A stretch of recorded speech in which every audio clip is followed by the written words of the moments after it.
स्वागत है आपका हमारे YouTube चैनल पर।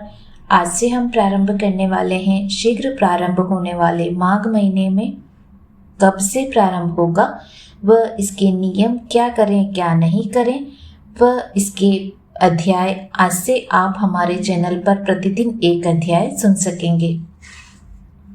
माघ का महीना हिंदू पंचांग के अनुसार 11वां महीना है। इस महीने का विशेष महत्व है। ऐसी मान्यता है कि इस महीने में किए गए दान या पुण्य का व्यक्ति को अधिक लाभ मिलता है। आइए जानते हैं माघ मास कब से आरंभ, नियम क्या करें क्या नहीं करें। हिंदू पंचांग के अनुसार हिंदी कैलेंडर का 11वां महीना माघ शुरू होने वाला है। माघ का महीना माघ यानी कृष्ण के एक स्वरूप माधव से इसका संबंध है। ऐसी मान्यता है कि माघ मास में किए गए कार्यों का फल व्यक्ति को कई जन्मों तक मिलता है। माघ महीने में गंगा स्नान, जरूरतों को दान देने का भी विशेष महत्व है। माघ मास कब से शुरू हो रहा है, इसके दौरान हमें क्या करना चाहिए क्या नहीं। माघ मास का महीना 26 जनवरी से शुरू हो रहा है और 24 फरवरी को इसका समापन होगा। माघ मास में प्रयागराज में संगम तट पर गंगा स्नान करने का अधिक महत्व है। इस महीने में आप जो भी काम करेंगे उनसे कहीं न खत्म होने वाला पुण्य प्राप्त होगा। माघ महीने में व्यक्ति को देर तक नहीं सोना चाहिए। साथ ही रोजाना स्नान करें और साफ सफाई का ध्यान रखें। इस महीने में यदि संभव हो सके तो बिस्तर पर नहीं बल्कि जमीन पर सोना चाहिए। माघ महीने में रोजाना भगवान कृष्ण की पूजा करें। साथ ही मधुराष्टक का पाठ करने से सभी दोष समाप्त होते हैं। यह नहीं हो सके तो आप गीता का भी पाठ करके अपने घर में सुख शांति प्राप्त कर सकते हैं। माघ के महीने में गुड़, तिल, वस्त्र, घी, गेहूं का दान, जल का दान करना बहुत ही शुभ माना जाता है। ऐसा कहा गया है कि इन चीजों का दान सोना दान करने के समान ही होता है। माघ मास का पहला अध्याय प्रारंभ। श्री नैमिषारण्य क्षेत्र में मुनिजनों ने परम भागवत श्री सूत जी से कहा, हे मुनि, अब आप कृपा करके माघ मास की उस पवित्र कथा का वर्णन करें जो कि विशिष्ट भगवान ने दिलीप से कहा था, जिससे प्राणी के समस्त पाप नष्ट होते हैं। हे देव, कृपा करके आप माघ मास के संपूर्ण इतिहास का वर्णन करें। सूत जी बोले, हे मुनिजनों, तुम धन्य हो। भगवान श्री कृष्ण की भक्ति में लगा तुम्हारा मन देखकर मैं बड़ा प्रसन्न हूँ। मैं समस्त पापों को नष्ट करने वाले परम पुनीत माघ मास का महात्म्य तुमको सुनाता हूँ। सो ध्यान से सुनो। एक दिन पार्वती जी ने भगवान शंकर जी से पूछा, हे महादेव जी, आप समस्त धर्मों के ज्ञाता हो, आप कृपा करके मुझे माघ मास का महात्म्य, व्रत, विधि, पूजन और इतिहास बताइए। पार्वती के इन वचनों को भगवान महादेव सुनकर अति प्रसन्न होकर बोले, हे प्रिय, तुम इस मनोहर वृत्तांत को सुनो। एक समय महाराज दिलीप ने एक महान यज्ञ किया। ऋषिजनों ने प्रसन्न हो राजा को आशीर्वाद दिया। नगर निवासियों ने श्रद्धा से राजा का पूजन किया। तब वह प्रसन्नचित्त राजा अपनी सेना सहित वन में मृग का शिकार खेलने गए। समस्त अस्त्र शस्त्रों से युक्त दिलीप कवच आदि धारण किए, हाथ में धनुष बाण लिए वन में शिकार खोजने लगे।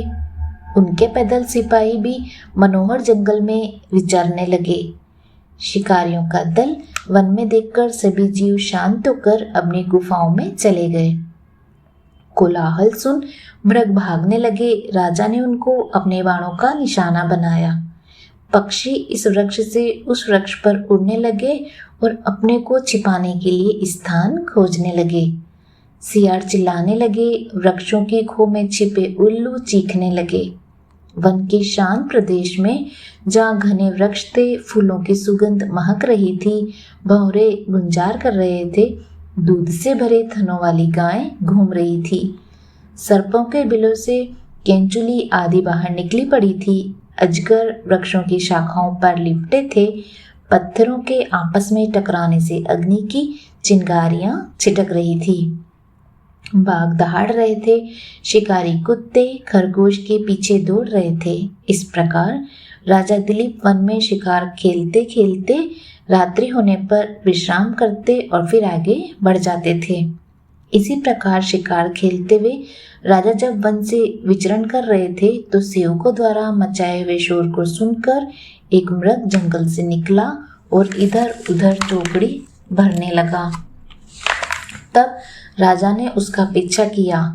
लंबी लंबी छलांग लगाता हुआ मृग टेढ़े मेढ़े रास्तों से कांटेदार झाड़ियों और वृक्षों के मध्य होकर कई झरने पार करता भयानक जंगल में घुस गया। मृग का पीछा करते हुए राजा दिलीप उस स्थान पर जा पहुंचे। जब वह मृग दिखलाई नहीं दिया तो राजा घबरा गए, क्योंकि वे बहुत थक चुके थे और प्यास के मारे व्याकुल थे। राजा और उनके साथी थक गए थे।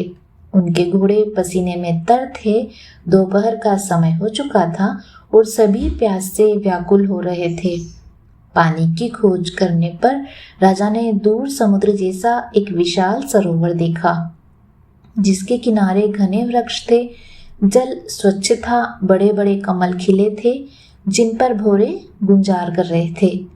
सरोवर के जल में छोटी छोटी मछलियां लहरों के साथ तैर रही थी। उस सरोवर के किनारे पर अनेक पशु पक्षी घूम रहे थे।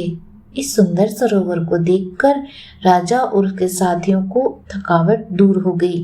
राजा व सैनिकों ने सरोवर के जल को पिया और वहीं रात्रि व्यतीत करने के विचार से डेरा डाल दिया। राजा और सैनिकों ने संध्या को भोजन आदि से निवृत्त होकर शस्त्र संभाल लिए। राजा एक वृक्ष पर धनुष बाण सहित बैठ गए और उनके अन्य साथी भी दूसरी दिशाओं में अपने वस्त्र लेकर स्थित हो गए, ताकि शिकार कहीं से बचकर न निकल सके। कुछ सैनिकों ने वन में जाल फैला दिया। आधी रात होने पर जंगली शूकरों का एक झुंड सरोवर के किनारे आया। उन शूकरों ने तट के किनारे उत्पन्न कमल कंद खाए और पेट भर जाने पर झुंड वापस लौटने लगा तो राजा के सैनिकों द्वारा लगाए जाल में फंस गए। राजा ने अपने साथियों की सहायता से अनेक शूकर मार डाले। कुछ घायल होकर वहीं पड़े रहे और कुछ भागकर जंगल में जा छिपे। इतने सारे शूकरों को मरा देखकर राजा के साथी प्रसन्न होकर शोर करने लगे। सबको साथ देखकर राजा सरोवर के किनारे से चल दिए। उन्होंने अपने राज्य लौटने का निश्चय किया। राजा जैसे ही नगर की ओर चले, उन्होंने देखा कि सामने से शंख चक्र चिन्हों से शोभित कृश शरीर कोमल वल्कल पहने एक तपस्वी सरोवर की ओर चले आ रहे हैं। राजा ने नम्रता पूर्वक उनको प्रणाम किया और मार्ग छोड़ दिया। ऋषि ने राजा को पहचान कर कहा, हे राजन, प्रातः होने को है।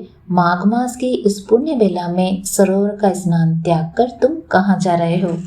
उम्मीद करती हूँ आपको यह अध्याय पसंद आया होगा। इसी तरह के आगे के अध्याय सुनने के लिए आप हमारे चैनल से जुड़े रहिए। श्रीमद् भगवद गीता के अध्याय को आपने सुना और उनको इतना स्नेह दिया, उसके लिए मैं आपका धन्यवाद करती हूँ। जय श्री कृष्ण। धन्यवाद।